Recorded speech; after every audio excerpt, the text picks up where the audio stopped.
Դաշնամուրի մոտ Հայաստանի վաստակավոր արտիստ Հայկ Մելիքյանն է, կատարում է իր գրչին պատկանող ստեղծագործությունը։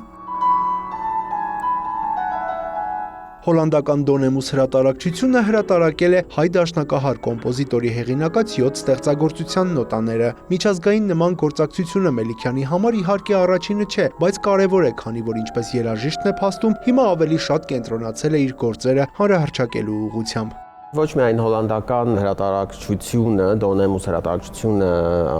արձագանքեց մեզ, այլ ֆրանսիական Babel հրատարակչությունը, որտեղ հրատարակվեցին իմ մի շարք դաշնամուրային եւ կամերային ստեղծագործություններ, որովհետեւ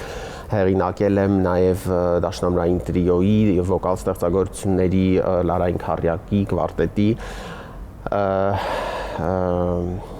բայց վերջին ուրեմն մեծածավալ ստեղծագործություններս դաշնամուրի համար հրատարակեց հոլանդական Դոնեմուս հրատարակչությունը,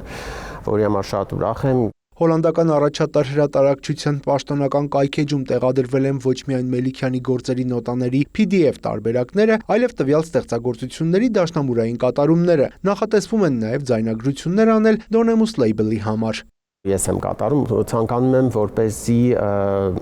իմ կատարումը այսպես լինի բոլոր հարթակներում, որպեսզի կատարողը իմ ստեղծագործության հասկանա, թե ինչպես եմ ես կատարում, ինչպես եմ ես խոսում ինքս ինձ հետ, ինչպես եմ խոսում երաժշտության հետ եւ ինչ եմ ուզում ասել։ Մելիքյանն արդեն 3 ձայնասկավառակ ունի Բախի, Գեորգի Գյուրջիևի եւ բարոկո շրջանի գլուխգործոցներով։ Սեփական աշխատանքներն էլ ոչ միայն դաշնամուրային գործեր են, այլև կամերային եւ վոկալ ստեղծագործություններ։ Յուրա Վահանյան, Մհեր Կիրակոսյան, լուրեր։